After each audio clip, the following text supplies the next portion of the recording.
दिया गया। अब सब कंफ्यूज हो गए क्योंकि नेशनल मीडिया पर चर्चा कास्ट सेंसस की शुरू हो गई। ध्यान हट गया पहलगाम के ऊपर, लगने लगा कि हां आतंकी हमला था, हो ही गया होगा।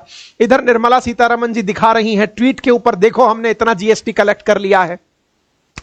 राजनाथ सिंह जी राफेल उड़ा रहे हैं कि हम इतने राफेल खरीद लिए। सब अपने अपने काम में फिर से व्यस्त हो गए।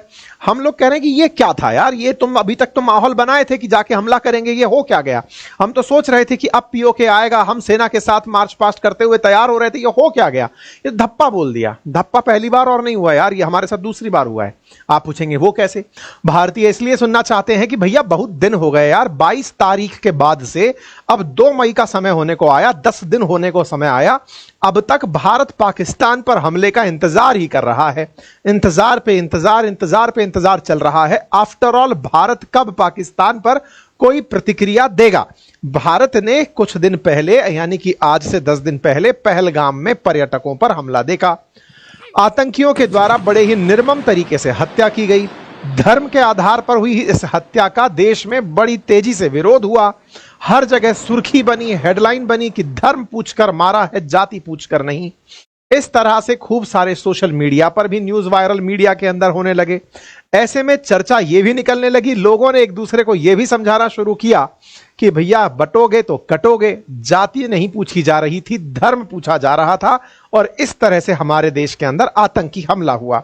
बढ़िया नैरेटिव चला, 8-10 दिन तक बढ़िया माहौल रहा। इस माहौल के बीच में तमाम प्रकार की खबरें निकल कर आते रही कि बस अब हमला होना है, अब हमला होना है। हम तो हमले के इंतजार में बैठे ही थे। बीजेपी या एनडीए की कोई मानसिकता जानता हो तो संभवतः वो ये लोग ये कह रहे होंगे कि अरे यार तुम लोग प्रिडिक्ट कर लिए कि हम वॉर करने वाले हैं, और हम तो अनप्रिडिक्टेबल हैं। हम 370 हटाए जब तुम प्रिडिक्ट नहीं कर पाए थे, हम तब से तत्काल से हटा दिए।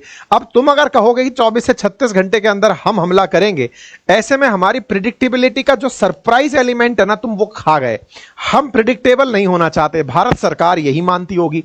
इसीलिए इन्होंने कहा कि नहीं नहीं नहीं, अब हटाओ, हम नहीं खेल रहे।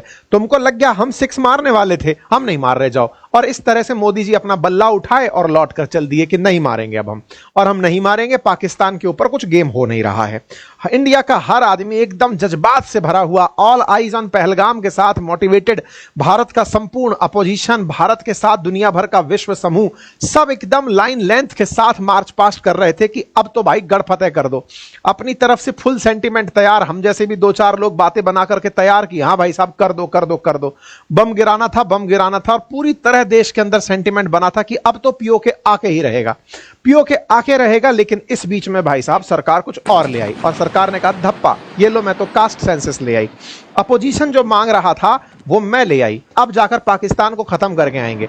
6 महीने तक बैठकर बाट जोते रहे, अब मारेंगे अब मारेंगे अब मारेंगे, एंड में कहते चलो घर चलते हैं, नहीं मारेंगे। अस्सलाम वालेकुम दोस्तों, अब भारत दिल बहलाने वाली बातें कर रहा है। अब दोस्तों उन्होंने एक तो कास्ट सेंसरशिप बिल का लाकर लोगों को बेवकूफ बनाने की कोशिश की है, और दूसरी बात यह है कि रोजाना ये कहते हैं ये देखो पाकिस्तान ने झंडा उतार दिया, ये देखो पाकिस्तान ने 5 सेकंड बाद फिर झंडा लगा दिया, पाकिस्तान डर गया, ये हो गया वो हो गया, हमारे राफेल उड़ते गए। आपके राफेल आए थे, लेकिन वो दोस्तों इनका जो कब्जाया हुआ कश्मीर है उसी में थे, उसी में उड़कर गए थे, यानी अपने ही हदूद में थे। तो हमने अपने F-17 थंडर उड़ाकर बॉर्डर पर पहुंचा दिए कि अगर ये आते हैं इस तरफ नजदीक भी आते हैं तो हम इन्हें शूट करके गिरा देंगे। दोस्तों वो अपने हदूद में से ही भाग गए हैं, यानी वो बॉर्डर के नजदीक ही नहीं आए थे। इस कदर हालात खराब हैं इनके दोस्तों। दूसरी बात है, अब अमेरिका भी और वर्ल्ड पावर से भी काफी प्रेशर दोनों मुल्कों पर आ रहा है। पाकिस्तान ने तो पहले कह दिया है कि हम जंग नहीं चाहते, और हम जंग चाहेंगे क्यों, क्योंकि भारत खुद ही हमला करता है और पाकिस्तान पर इल्जाम लगा देता है। और दोस्तों इस बार जो पॉलिटिक्स की है पाकिस्तान ने, सब ये कह रहे थे, सब हमारे पाकिस्तान का एक बयानिया है कि ये फॉल्स फ्लैग ऑपरेशन है। इसका मतलब ये है कि इन्होंने खुद ऑपरेशन कराकर पाकिस्तान पर इल्जाम लगाने के लिए, पॉलिटिकल गेन के लिए, ये दोस्तों उन्होंने एक ड्रामा रचाया है। और पाकिस्तान की एक आवाज थी जिससे भारत पीछे हुआ है। पूरी दुनिया पाकिस्तान के बयानियों को सपोर्ट कर रही है। अमेरिका ने भी अब भारत पर प्रेशर डालना शुरू कर दिया है, और दोस्तों कतर और साथ में सऊदी अरब ने भी ये प्रेशर डालना शुरू कर दिया है। सब भारत पर प्रेशर डाल रहे हैं। पाकिस्तान को उन्हें पता है पाकिस्तान जंग नहीं चाहता। दूसरी तरफ चाइना ने हमें इतना सपोर्ट कर दिया है कि अगर जंग छिड़ भी जाती है तो दोस्तों पाकिस्तान दिनों में जाकर भारत की पूरी फजाइया को तबाह कर सकता है। दोस्तों क्या अब भारत डर कर पीछे हो गया है, जैसा कि अभी माना भी जा रहा है? क्या आपके मुताबिक देख रहे हैं कि हालात थोड़े से नॉर्मल हो जाएं और उसके बाद वो अटैक कर देंगे पाकिस्तान पर? आपका क्या कहना है? कमेंट सेक्शन में अपनी राय का इजहार जरूर कीजिएगा। और दोस्तों इनका रोना धोना सुनाते हैं कि मोदी जी ने क्यों धोखा दे दिया, क्यों मोदी जी ने हमें गर्म करके ठंडा कर दिया।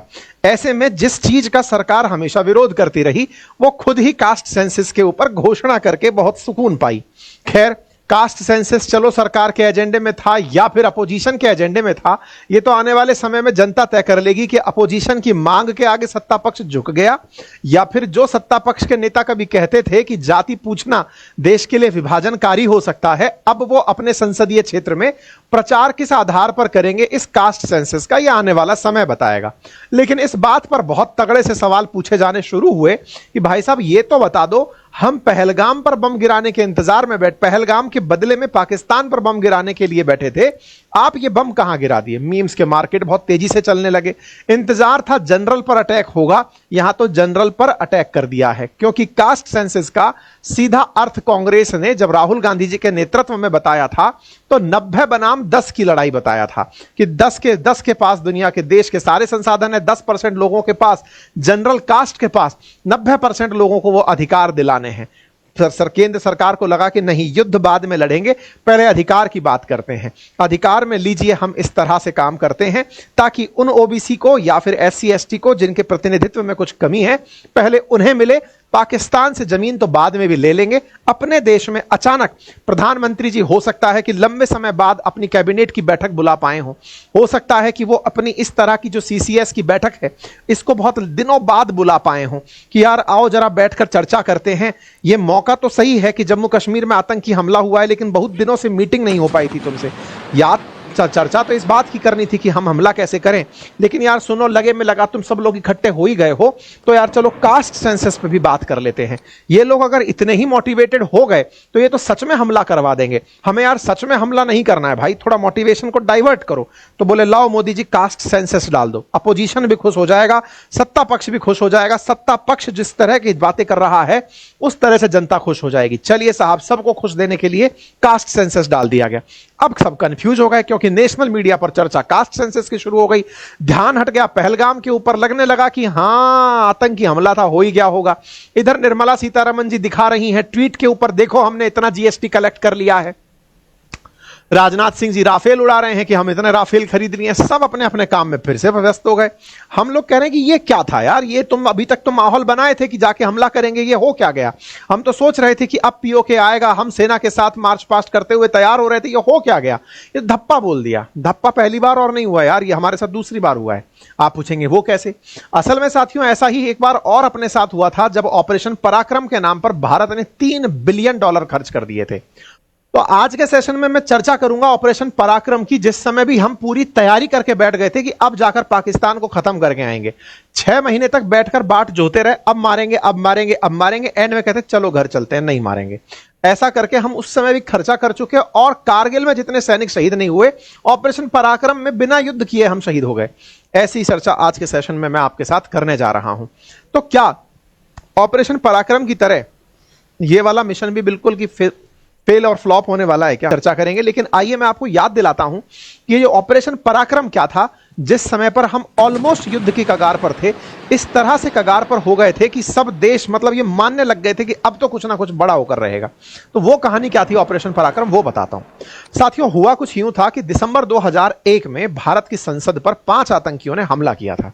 13 दिसंबर 2001 को हुए इस आतंकी हमले से पूरा देश नहीं पूरी दुनिया सहम गई। क्यों सहम गई? कि यार आतंकी अब तक जो हमले करते थे वो शहर गली नुक्कड़ चौराहों पर होते थे, अब देश की संसद को ही टारगेट बना लिया। जब संसद ही सुरक्षित नहीं है तो ये लोग जो संसद के अंदर बैठते हैं, सरकारी लोग, जो नेता लोग हैं, ये हमारी सुरक्षा कैसे करेंगे? यानी हमारी सुरक्षा पर सवाल खड़े हो गए। अटल जी की सरकार हुआ करती थी उस समय और संसद पर हमला हुआ था। पाकिस्तान में उन दिनों परवेज मुशर्रफ हुआ करता था। परवेज मुशर्रफ जनरल हुआ करता था सेना का, और वो फिर वहां से तानाशाह बन गया था। पाकिस्तान में कारगिल करा करके फिर वो वहीं पर टिक कर बैठ गया कि लो भाई अपन ही रहेंगे सत्ता के अंदर। तो ऐसे में परवेज मुशर्रफ इधर, अटल जी इधर, और यहां पर संसद पर हो जाता है हमला। संसद पर हमला होता है, बढ़िया संसद के हमले की घटनाक्रम है जिसमें पता। ऐसे में ऑपरेशन पराक्रम को पूरी तरह से सस्पेंड कर दिया गया कि चलो भाई जाओ वापस से अपनी अपनी जगह चले जाओ। खबर निकल कर आती है कि इस ऑपरेशन पराक्रम के अंदर भारत को $3 बिलियन से अधिक की लागत आई थी। क्यों? क्योंकि हमारी सेना का मूवमेंट होना, वो जहां जा रही हैं वहां बंकर बनना, वहां पर मिसाइल का परीक्षण होना, वहां पर गोला बारूद चलाना, और इस पूरी प्रैक्टिस के अंदर, क्योंकि अब आप युद्ध की कंडीशंस में जा रहे हो तो वॉर लाइक सिचुएशन में रहते हो, नंबर निकल कर आया। जॉर्ज फर्नांडिस जी ने लोकसभा को सूचित किया कि हमने 798 सैनिक अपने ऑपरेशन पराक्रम में खो दिए। आप सरप्राइज होंगे कि 1999 के कारगिल युद्ध में 527 भारतीय सैनिक शहीद हुए थे, लेकिन इस ऑपरेशन पराक्रम में ये डेटा है, ये उस समय 2003 की खबर है। ऑपरेशन पराक्रम क्लेम 798 सोल्जर, मतलब हम कोई युद्ध नहीं लड़े, बिना युद्ध लड़े $3 बिलियन का घाटा झेल लिए और 798 हमारे सैनिक यानी कारगिल से अधिक सैनिक हमारे शहीद हो गए।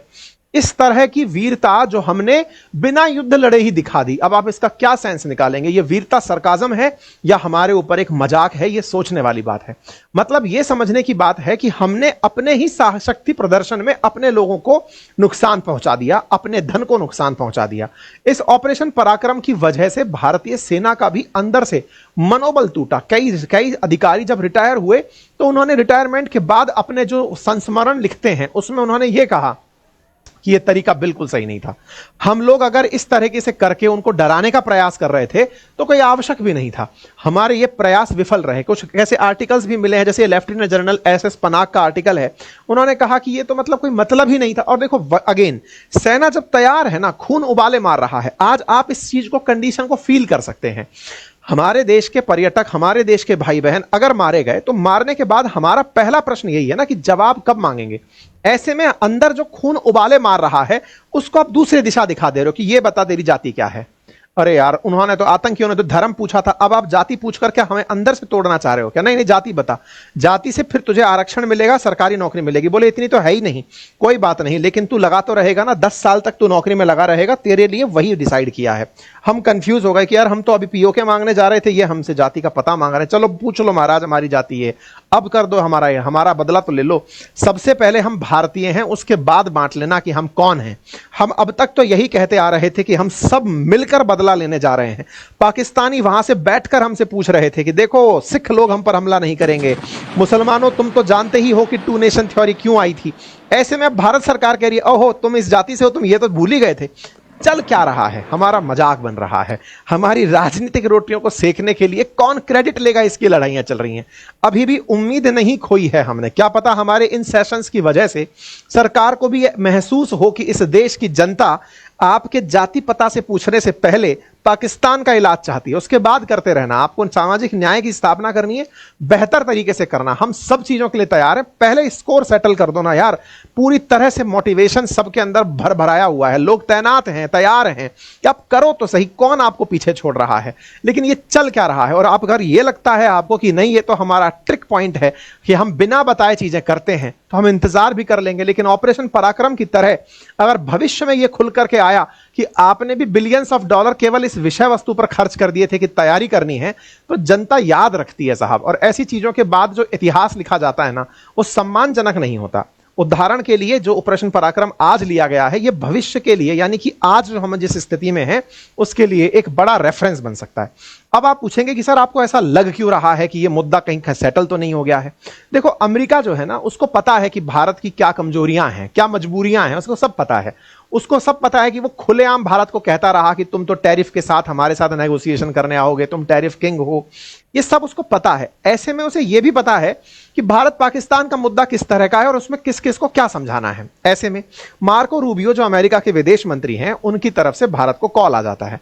क्या हुआ ना कि पाकिस्तान की तरफ से शहबाज शरीफ उनको कॉल करके कहते हैं कि सर वो बहुत तेज गुस्सा हो रहे हैं, उनसे कहो कि वो थोड़ा सा गुस्से को कम करें और इस तरह से नहीं होता है सर जैसे वो कर रहे हैं। तो मार्को रूबियो उनके कॉल पर भारत को कॉल करते हैं। वही हमेशा बिना पूछे मध्यस्थ बनना। रूस और यूक्रेन के केस में तो मध्यस्थता के लिए चलो फिर भी संघर्ष हुआ, हमारे तो बिना कहे फोन आ गया कि हाँ भाई सुनो यार सुनो, शहबाज शरीफ कह रहे थे कि तुम लोग गुस्सा हो रहे हो। माना कि पर्यटकों की मौत होना गलत है, आतंकवादी हमले का हम निंदा करते हैं, लेकिन यार सुना था कि मतलब ये मतलब ठीक है, सेटल करो, उससे कहो कि जांच में सहयोग करे, वो निंदा कर देगा, चिंता मत करो। पाकिस्तान को हमने कह दिया है कि वो आतंकी हमले की निंदा करे। जयशंकर साहब ट्वीट करते हैं, फिर कहते हैं कि देखो हमने पहलगाम टेरर अटैक के बारे में मार्को रूबियो को बताया और हमने कहा कि परपिट्रेटर्स, बैकर्स और प्लानर जो भी थे उनको जस्टिस दिया जाएगा, मतलब उन सबको न्याय दिया जाएगा। यहां आतंकियों को न्याय देने का मतलब है आतंकियों को मार दिया जाएगा। अब आतंकियों को मार दिया जाएगा, अगर पाकिस्तान के अंदर आतंकी हैं या तो आप सर्जिकल स्ट्राइक करोगे। सर्जिकल स्ट्राइक भारत के अंदर पुराना पैतरा हो गया है। हम